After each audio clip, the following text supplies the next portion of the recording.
gue berharapnya memang Italia lolos. Tapi Thomas Munir ini kemarin posisinya tuh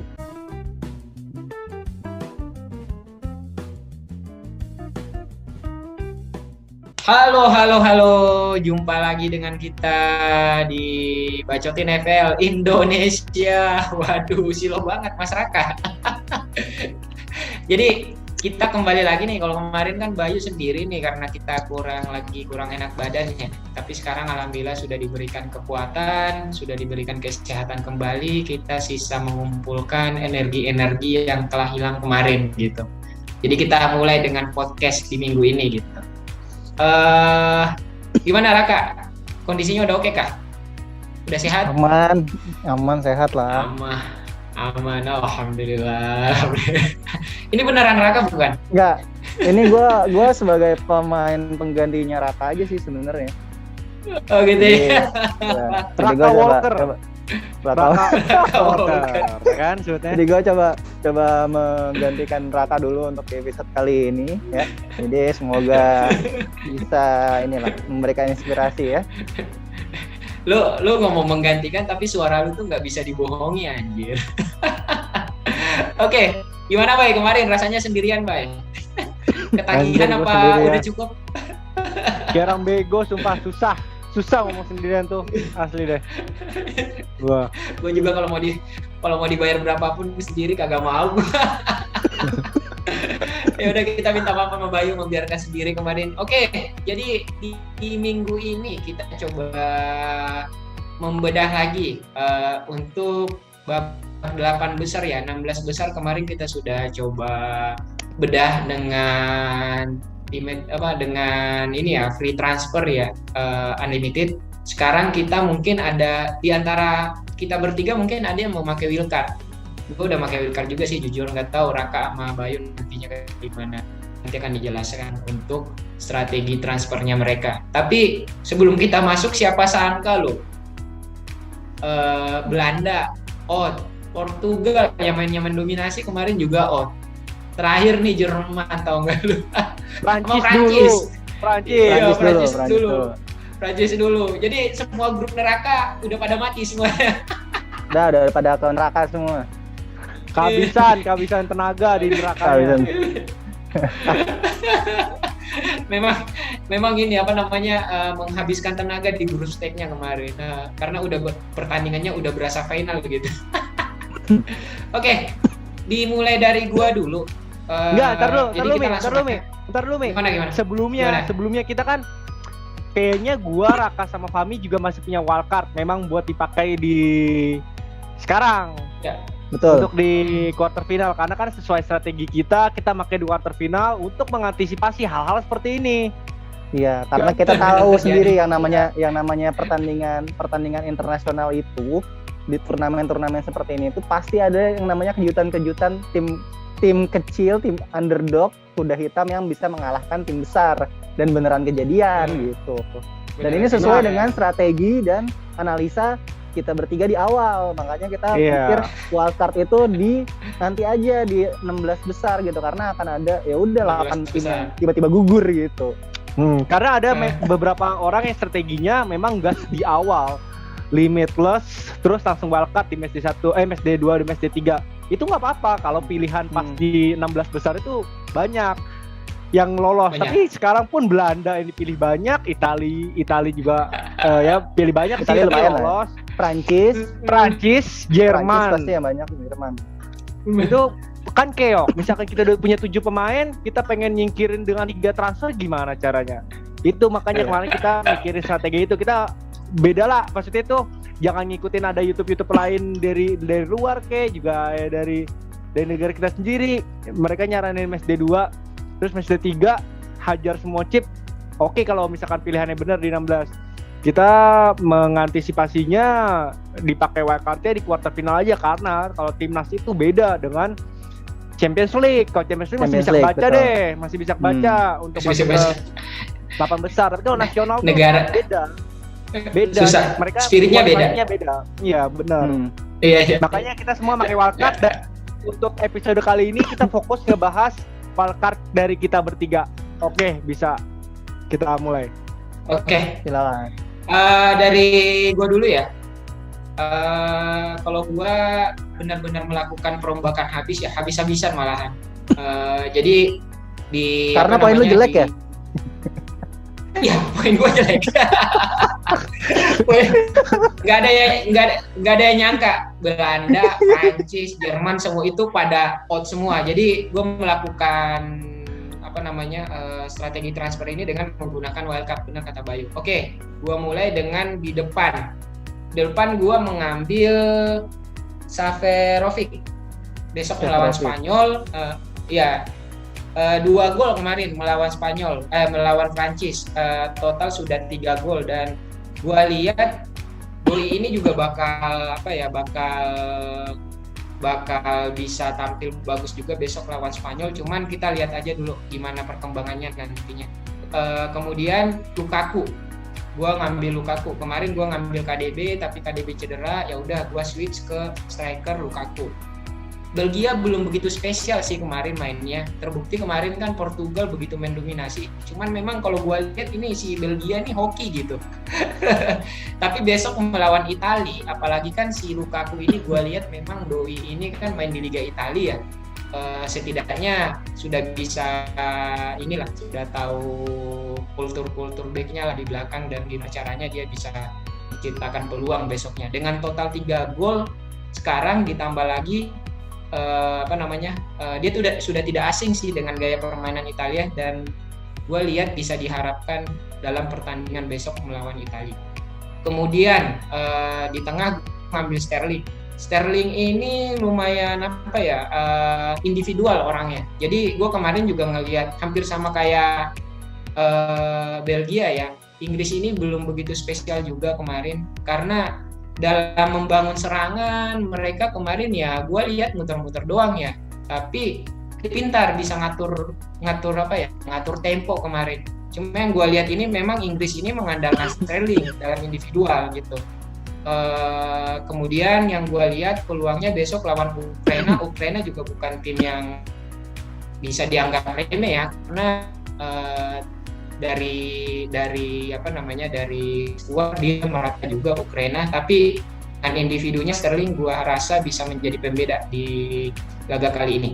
Kemudian Hotspur besok lawan Ceko ya. Hotspur ini kemarin kan Denmark berhasil menang ya dengan skor 4-0 lawan Wales, dan Hotspur ini gua lihat juga sangat bagus di tengah, berpotensial juga memberikan assist untuk striker Denmark ya. Kemudian Berardi ini posisi di Euro Fantasi memang unik, tapi kalau gua lihat Berardi ini kadang kalau di Italia penyerang sayap kanan kalau nggak salah tuh, dan bisa melakukan eksploitasi di sisi posisinya dia. Dengan 2 assist, Berardi berpotensial untuk menyumbangkan assist buat striker dari Italia. Kemudian Ferran Torres, yang gue harapin dari Ferran Torres besok ini lawan Spanyol lawan Swiss. Iya, Swiss. Spanyol lawan Swiss. Nggak begitu bagus Spanyol gue lihat juga belum begitu spesial, cuman gue berharap sih Ferran Torres bisa memberikan dampak besar dalam pertandingan besok. Yang gue unggulin memang di partai Swiss lawan Spanyol ini Spanyol sih yang bisa memegang kendali. Kemudian lanjut ke back, ada Bonucci sendiri kalau kita lihat dari Italia, gue lihat memang pertahanan dari Italia ini cukup bagus ya dan kompak ya. Dan gue ngelihat Bonucci bisa membantu serangan juga ke atas. Gue nggak mengharapkan clean sheet-nya besok karena ada Lukaku juga di Belgia, tapi setidaknya dia bisa membantu serangan naik gitu. Bonus kalau ngegolin gitu. Kemudian lanjut ada back dari Ukraina, Zinchenko. Posisinya back, tapi untuk Euro dia biasanya dipasang sebagai mid kalau nggak salah tuh. Secara eksploitasi juga sangat bagus di sisi kiri. Jadi gue berharap Zinchenko ini bisa mendulang kesuksesan kemarin. Dia kan kemarin juga berhasil mencetak gol ya. Kemudian ada Stone di posisi back. Gue nggak berharap banyak sih dari Inggris ya, tapi nggak bisa dipungkirin memang untuk Inggris ini bagus loh ininya pertahanannya, backnya kalau gue lihat, dan itu cukup rapat gitu. Dan Stone ini gue lihat juga bisa berpotensi di pertandingan ini. Kemudian lanjut ada back Spanyol Ferran Torres. Kemudian untuk kiper gue pilih Simon dari Spanyol. Kemudian untuk kiper kedua gue pilih Donnarumma. Kemudian ada Yorenchuk, Yarmolenko, dan Mahli. Mahli sendiri ini sempat juga disebut-sebut sama Bayu. Dan setelah melihat permainannya, gue tertarik sih buat ngambil Mahli. Makanya gue masukin Mahli di squad gue. Gitu aja sih. Gimana dari Raka? Cakep. Kalau gue ya, tadi Fahmi kan mulai dari penyerang dulu. Gue coba mulai dari defense-nya dulu, dari sisi defense. Jadi sebenarnya gue masih agak kepikiran, masih bingungnya antara apakah gue akan ambil double def untuk dari Italia atau double def dari Inggris. Nah, tadi mendengar penjelasan dari Fahmi, gue sepertinya mendapatkan sekarang kondisi gue sekarang ini gue pasang double def Italia dengan kiper Donnarumma dan juga Spinazzola, lawannya walaupun lawan Belgia, di mana gue juga punya penyerang Belgia, Lukaku. Karena gue pikir di sini Spinazzola ini kita tahu nggak terakhir ya sudah beberapa pertandingan Italia ini Spinazzola ini sangat-sangat aktif menyerang ke depan.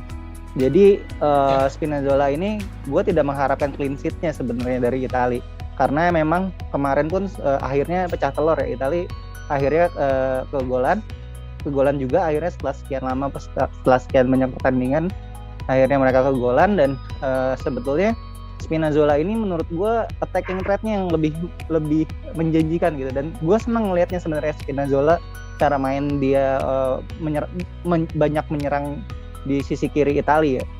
Jadi itu kenapa gue ambil si Spinazzola.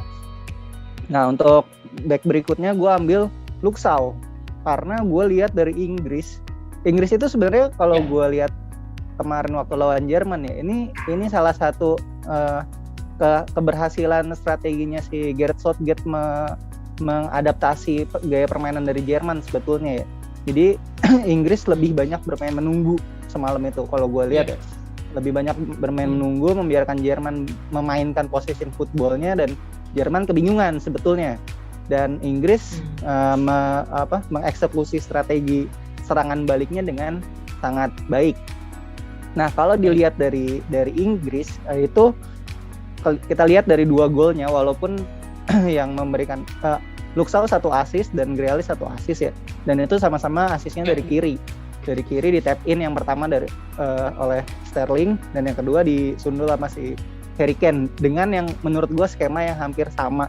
Jadi menurut gue sih kalau untuk Inggris, dengan Inggris yang belum kebobolan di Euro 2020 ini, gue menyarankan untuk ambil aset dari Inggris. Dan kalau misalkan lo mau aset yang defender yang lebih menyerang, ya ambil yang dari sisi kiri, karena itu menurut gue lebih menjanjikan secara serangannya. Walaupun Trippier juga sebenarnya secara permainan tidak kalah ya dibandingkan si Luxau, tapi memang si Inggris ini gaya permainannya itu lebih banyak menyerang dari sebelah kiri. Terus kemudian di back juga gue ambil Azpilicueta. Kenapa ya? Karena satu alasannya ya karena dia pemain Chelsea, dan yang kedua dia Spanyol besok lawannya Swiss. Ini sih gue ini agak berbanding terbalik dengan si Spinazzola dan Luxau ya. Jadi gue lebih berpikir untuk Spanyol akan mendapatkan clean sheet melawan Switzerland. Dan juga si Azpilicueta ini walaupun kemarin berhasil mencetak gol, tapi ya menurut gue probabilitas atau rasio Azpilicueta untuk mencetak gol ini ya dia bukan tipikal back yang rutin untuk mencetak gol ataupun memberikan assist. Jadi gue tidak berharap banyak dia return dari poinnya return dari attacking threat-nya. Dan yang terakhir back gue ada Mahele, di mana ya Mahele yang seperti yang waktu di episode kemarin juga Bayu udah nyampein pesan dari gue. Kita tahu kalau dia itu adalah salah satu defender wingback yang banyak menyerang juga, sama seperti Spinazzola, dan ini ya salah satu gaya permainan yang gue senengin gitu. Jadi kan ya gue seneng aja nontonnya gitu. Kalau misalkan gue memilih pemain fantasi gue berdasarkan apa yang gue lihat gitu, apa yang gue tonton. Iya. Nah, karena gue seneng dengan gaya mainnya si Mahley ini, ya, akhirnya ya gue ambil gitu. Kemudian untuk di pemain midfieldernya, gue ada Sterling, karena Sterling yang paling konsisten di timnas Inggris menurut gue ya. Dia kayak berhasil membungkam haters ya kan, dia banyak haters ya sebenarnya di Inggris, dan dia ini adalah sebenarnya kid of Wembley, karena kan kita tahu ya kalau ternyata rumahnya Sterling ini tuh deket banget sama Wembley, walaupun besok lawan Ukraina itu akan bermain di Italia ya, nggak akan main lagi di Wembley. Dan ini sebenarnya agak PR juga untuk timnas Inggris, apakah mereka bisa memberikan permainan yang sebaik permainan mereka saat mereka bermain di Wembley. Ini yang PR sebenarnya dari timnas Inggris ini, bukan lawan Ukrainanya menurut gue ya, tapi venue-nya, dukungan dari fansnya ini tidak akan sama seperti saat di Wembley gitu. Kemudian gue di tengah ada Insigne dan Berardi, dimana Berardi ya attacking threat-nya tadi yang udah dijelasin sama Fahmi ya, Berardi juga emang rajin seperti menjadi penyerang kanan di Italia. Dan juga Insigne ini sebenarnya ini pemain gue dari kemarin ya, dari 16 besar kemarin, yang walaupun tidak poin ya kemarin kan Insigne cuma 3 poin ya, tapi sebenarnya lawan Belgia gua rasa sih Belgia bukan tipikal apa, kalau kita lihat waktu lawan Portugal juga ya, mereka tidak benar-benar sengaja untuk bermain penumpuk pemain di belakang gitu.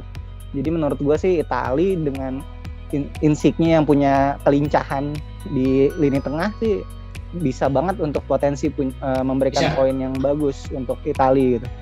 Kemudian gue melengkapi dengan Souček dari Ceko, karena ya Ceko siapa lagi selain Souček gitu, atau siapa sih penyerangnya Škic gitu. Cuman gue ambil Souček lah, karena dia juga salah satu set piece taker utamanya dari Ceko kan.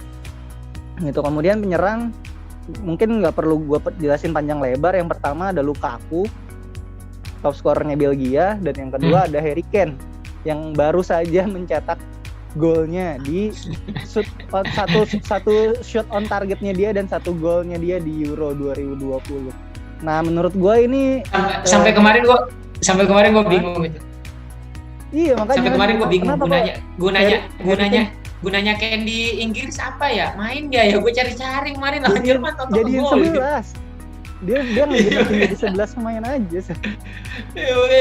Tapi itulah ya namanya Harry Kane. Kita tahu Harry Kane saat mencetak golnya pun bukan posisi yang mudah sebetulnya ya. Kalau kita lihat dari sundulannya pun menurut gue bukan umpan Grealish itu bukan umpan yang memanjakan striker sebetulnya ya. Cuman memang kemampuannya Harry Kane sepersekian detik dia memposisikan kepalanya menunduk gitu, dan dia bisa mencetak gol. Menurut gue ini memperlihatkan bahwa memang Harry Kane ya belum finish.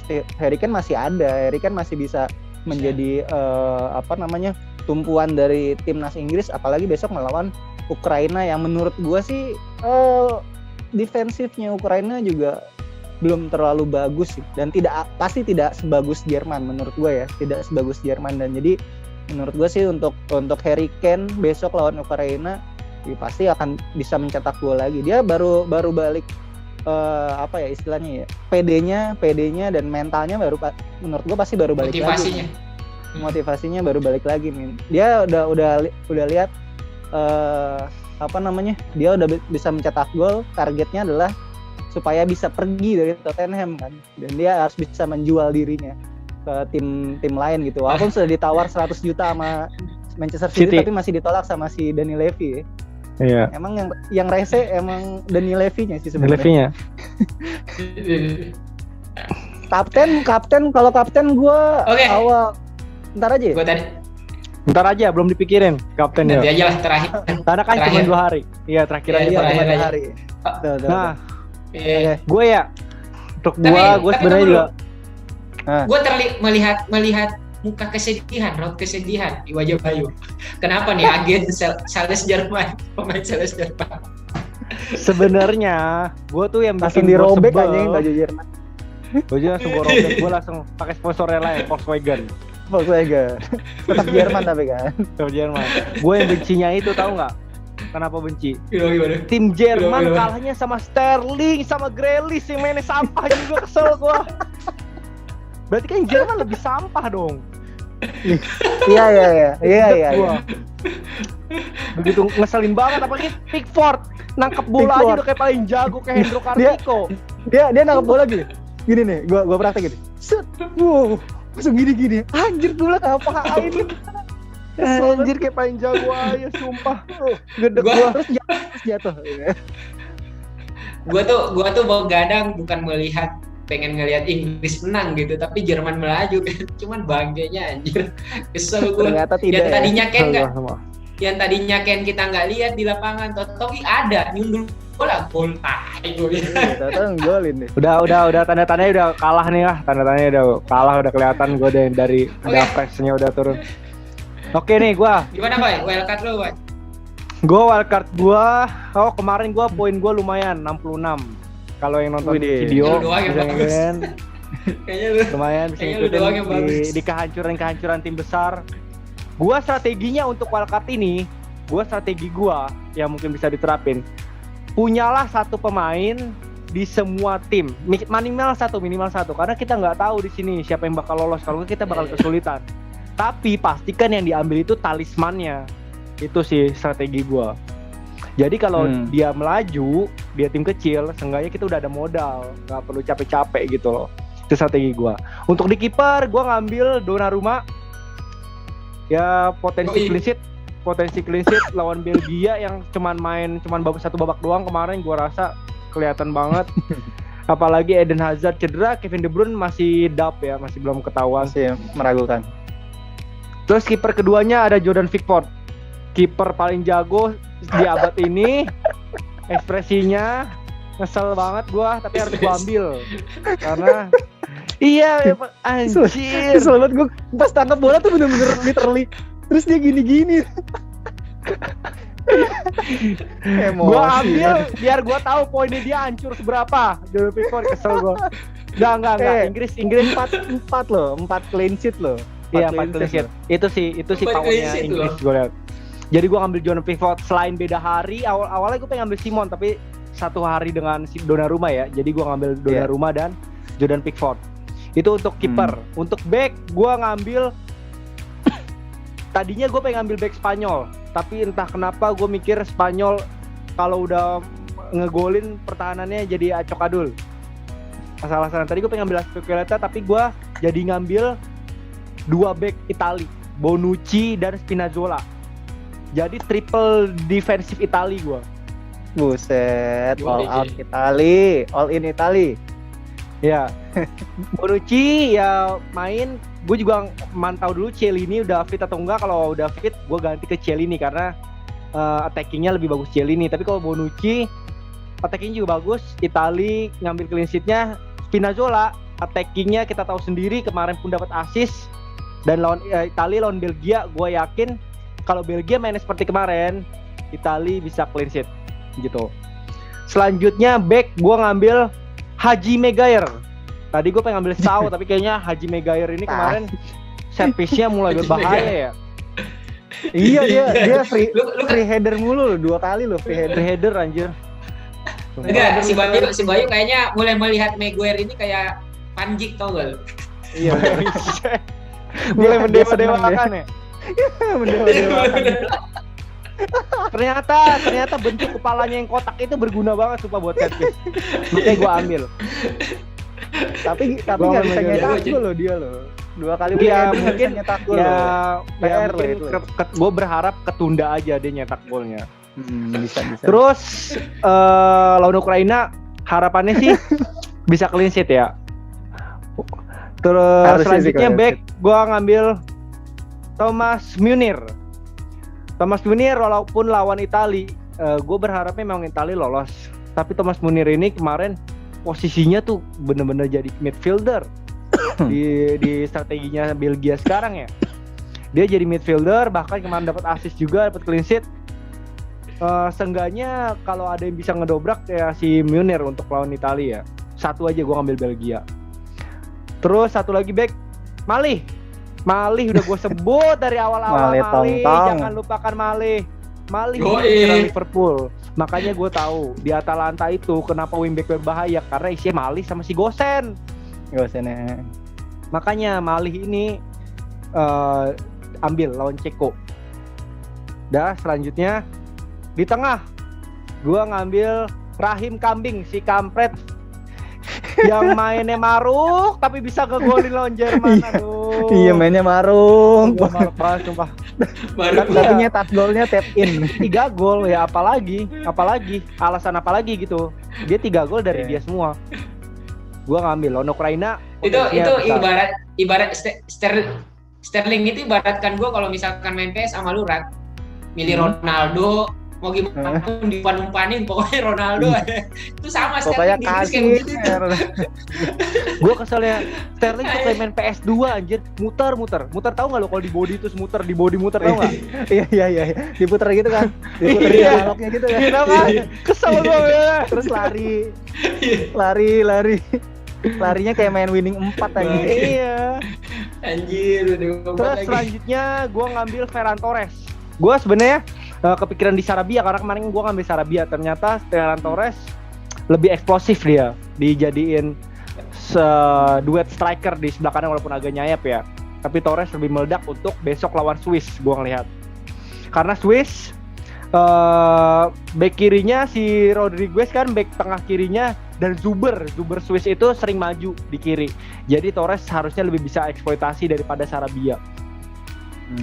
Selanjutnya di tengah gue ada Damsgaard lawan Ceko. Damsgaard udah gue sebutin kemarin, dia jadi penggantinya suksesornya Eriksen walaupun tipe bermainnya beda, tapi Damsgaard ini bisa menjadi penyumbang poinnya untuk si Denmark. Apalagi lawan Ceko yang ibaratnya bertahannya agak dalam, dia bisa nge-shoot dari jarak jauh. Terus habis itu selanjutnya gue punya pembedanya sekarang, Chiesa. Kenapa Chiesa? Karena ada bau-baunya dari orang dalam, Berardi bakal dicadangin gitu. Dan Chiesa ini gue harus pantau. Chiesa ini harus gue pantau. Kemarin dia nyetak gol sih dan ternyata lebih bagus. Kemarin Berardi mainnya agak menurun. Gue berharap Chiesa yang dipasang buat lawan Belgia, buat ngalahin speednya kan, back-backnya kan lambat-lambat tuh. Chiesa kayak lebih kencang daripada Berardi. Kalau Berardi kan lebih fisikal kan. Gue harus pantau terus. Tapi kalau bau-baunya Chiesa nggak starting, gue mungkin ganti ke Sarabia, ke Spanyol gitu. Terus saat ini gue ambil Chiesa. Terus untuk depan gue ada Cerebrovic, Haji Cerebrovic. Ini penyerang Swiss. penyerang Swiss lagi on fire ya. Ya kita tahu sendiri kalau penyerang nyetak beberapa gol dia tinggi lah percaya dirinya. Besok lawan Spanyol harapannya dia Embolo malah jadi striker sibuk, striker capek yang ngepres. Cerebrovic ini jadi fox in the box. Dan besok lawan Spanyol, yang Spanyol gue agak kurang yakin pertahanannya, jadi gue ngambil Cerebrovic. Terus satu lagi gue ngambil Schick. Schick ini juga ya talismannya Ceko. Dia fox in the box sama kayak Cerebrovic, tapi lebih mematikan karena dia ngambil penalti dan ngambil free kick. Jadi Schick ini gue ambil, walaupun gue berharap Denmark yang lolos, tapi seperti strategi gue untuk quarter final ini, gue harus punya satu yang gue pastikan dia talisman untuk lolos atau enggaknya gitu, buat jaga-jaga. Oh iya, terus satu lagi Ciro Immobile karena Itali gue melihat prediksi sih bakal menang lawan Belgia, dan Immobile ini berbahaya banget karena dia bisa jemput bola dan berani shoot dari jauh. Berbeda dengan Lukaku ya, gue awalnya memang ngambil Lukaku, tapi kan seperti gue bilang kemarin, kalau lawan tim besar Lukaku seperti menghilang. gitu. Ya, apalagi yang ngejagain raksasa Chiellini dan Bonucci anjir. All crack. Iya, walaupun sering ketemu di Serie A tapi kayaknya udah ketemu lah, udah sering ketemu. Jadi gua ngambil Immobile. Terus, oh ya satu ketinggalan, Yarmolenko, Yambe Rambe Angko. Iya. Ramkol.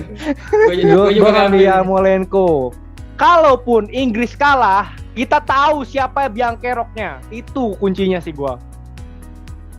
Kalaupun Ukraina bisa menang, kita tahu siapa Biankeroknya.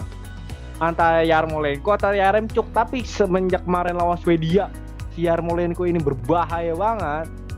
Gua ngelihat dan kayaknya bakal jadi penalti taker juga. Yambe Ramko ini udah harus diambil kalau gue bilang. Jangan takut ngambil Ukraina walaupun non Inggris. Ukraina, gue sebenarnya dalam hati gue pengen berharap Ukraina yang lolos karena gue juga ngefans sama Shevchenko. Terus juga gue benci sama Inggris. Tapi kepala gue tetap harus ngambil Inggris lebih banyak 3, tapi gue ngambil Yarmolenko sebagai destroyernya Inggris kalau Ukraina lolos seperti itu. Gue aja triple Ukraina gue. Kalau lu berhasil Ukraina lolos, lu berarti terbayarkan gitu. Iya. Ya makanya. Oke. Untuk kapten kalau gue sih dari gue dulu ya. Gue kemungkinan kapten di hari pertama antara Spinazzola atau Torres. Masih gue pantau antara Spinazzola atau Torres untuk di hari pertama. Untuk di hari kedua, gue bakal masang karena gue pengen udah nothing tulus ya. Gue masang si Sterling. Gue ada Sterling, tapi gue kayaknya bakal masang si Maguire atau Mahli back. Gue langsung ngambil back untuk kapten. Dua-duanya back. Jadi dua hari back ya. Di hari pertama pertama gue nggak back, di hari terakhir gue back. Karena 6 poin pun udah worth it lah menurut gue gitu. Nah kan Spinazzola back. Iya Spinazzola back sih, tapi kan lawannya Belgia. Ya Spinazzola atau Torres. Terus di hari kedua Maguire atau Malik gitu. Bahkan gue bisa kepikiran Yarmolenko juga. Belum kepikiran gue kalau kapten, jujur sumpah. Belum kepikiran gue, jadi gue nggak bisa ngomong. Oke. Kalau gue di hari pertama, gue memang belum kepikiran nama ya. Cuman yang perlu gue perhitungkan itu di hari pertama adalah aset Itali. Di gue kan ada Bonucci sama Berardi ya. Mungkin kemungkinan Berardi gitu. Tapi tetap dipantau lagi ya. Kemudian di hari kedua, ini nih. Gue lebih ke asetnya Ukraina. Mungkin bisa jadi Yaremchuk atau Yarmolenko. Itu aja sih. Tapi ini gue kalau gue lihat sih Fahmi yakin banget kayaknya sama Ukraina bakal mengalahkan Inggris. Enggak coy, Inggris itu napasnya udah sampai ini kayaknya. Babak 8 besar Ukraina bagus anjir mainnya. Gue berharapnya kayak gitu bener. Habis bensin setelah lawan Jerman. Seneng kan media-media mulai naikin lah. It's coming home udah gitu kan. It's coming home, ternyata dia dipulangin dari Italia ke Inggris. Gue berharapnya kayak gitu jadi penonton besok di semifinal walaupun mainnya di Wembley. Gue berharapnya seperti itu. Pokoknya gue coba yang gue benci di babak 8 besar ini Belgia sama Inggris udah itu kesel gue. Mainnya hoki anjir. Iya. Kalau Belgia oke lah. Kalau Belgia kesel banget, gue juga kesel banget lah. Kalau Belgia lawan Portugal yang sampai 20 kali shot attempt-nya lebih dari 20 kali kan. Nyerang abis-abisan tapi ya gimana? Ya, makanya gue kesel. Gue kesel Belgia ya cara mainnya begitu. Kalau Inggris gue sama ekspresi Prancis sudah selesai. Prancis cuma dapat nominasi selebrasi ternorak. Dah juaranya Prancis. Terus joget-joget. Kalah. Sain. Ini tinggal Inggris doang sisanya. Inggris sama Belgia yang gue berharapin sih kalah karena gue ngesek. Tapi ya memang sih Inggris gua rasa Inggris final sih. Gue rasa Inggris Bisa. final sih. Gue sih Menurut pengennya gua dia sih. final, Nah. tapi di final keok. Tapi nggak dapat apa-apa ya. itu lebih sakit karena negara. Karena negara kalau klub peringkat 2 oke dapat duit lebih banyak kan. Kalau Iya. negara dapat duit lebih banyak gak ada ngaruh-ngaruhnya ke kita. Tidak peduli. Mau Kan? juara hadiahnya kecil pun yang penting harus juara. Harus juara kalau negara soalnya. Nggak mikir Gue berharapnya duit. sih Tapi kayaknya sih ya. Tapi gue berharap nih Ukraina besok mainnya inilah mirip sama lawan Swedia kemarin. Bisa lah itu Iya, ngimbangin gue mikirnya gitu. Inggris. Ukraina Iya sih. kan dianggap remeh nih. Terus juga Ukraina udah biasa di kandang lawan. Underdog. Underdog Oh, iya. di kandang lawan, terus juga diremehin. Sedangkan Inggris sekarang lagi dipuja-puja setelah dihina-hina di grup, karena lagi dipuja-puja segala macam. Terus juga mainnya nggak di kandangnya bisa jadi blunder juga. Makanya gue masih mikir-mikir juga kalau gue ngambil lebih banyak Ukraina sih. Masih gue pantau. Yang jelas ini draft terakhir kita yang kepikiran kita dan kita share gitu, dan nggak tahu nanti ada perubahan atau enggak, tapi seenggaknya skemanya seperti inilah struktur dasarnya gitu. Kalaupun Oke. ada perubahan ya perubahan minor lah. Iya. Yuk. Cukup kali Oke. ya? Cukup lah. Oke, cukup. Oke. Terima kasih banyak buat para bacoters. Mudah-mudahan kita masih bisa konsisten di minggu depan lagi ya untuk bahas semifinal kayak gimana gitu. Mas bisa ketemu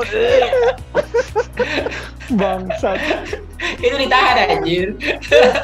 Oke. Sampai jumpa dan terima kasih banyak. Dadah. Udah, jangan